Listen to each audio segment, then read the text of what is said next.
Suportado ng mga senador ang pagbuwag ni Pangulong Aquino ng PDAF o mas kilala po natin bilang pork barrel.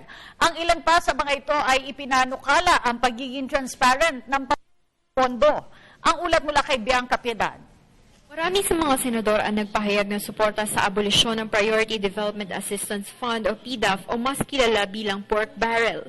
Kabilang na dito sina Senate President Franklin Drilon, Senate Majority Leader Alan Cayetano, Senate Blue Ribbon Committee Chair T.G. Gingona, Senate Finance Committee Chair Cheese Escudero, Senators Miriam Defensor Santiago, Bongbong Marcos, Grace Poe, J.V. Ejercito, Sonny Trillanes, Sergio Osmeño III at Bam Aquino. Ilan sa mga nabanggit na senador ang nakapaghainan ng resolusyon upang unti-unti o tuluyan ng tanggalin ang pork barrel.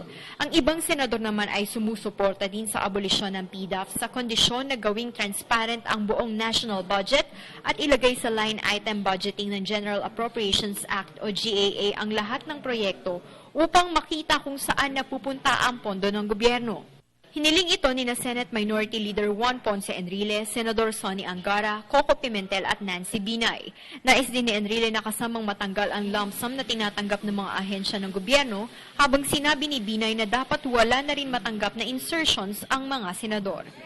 Para naman kina Senador Tito Soto at matanggal man o hindi ang PDAF ay hindi na nila ito tatanggapin. Samantala, wala pang natatanggap na reaksyon mula kina Senador Pia Cayetano, Jinggoy Estrada, Bong Revilla, Lito Lapid at Cynthia Villar kung ano ang kanilang posisyon kaugnay sa issue. Para sa Telebisyon ng Bayan, Bianca Piedad.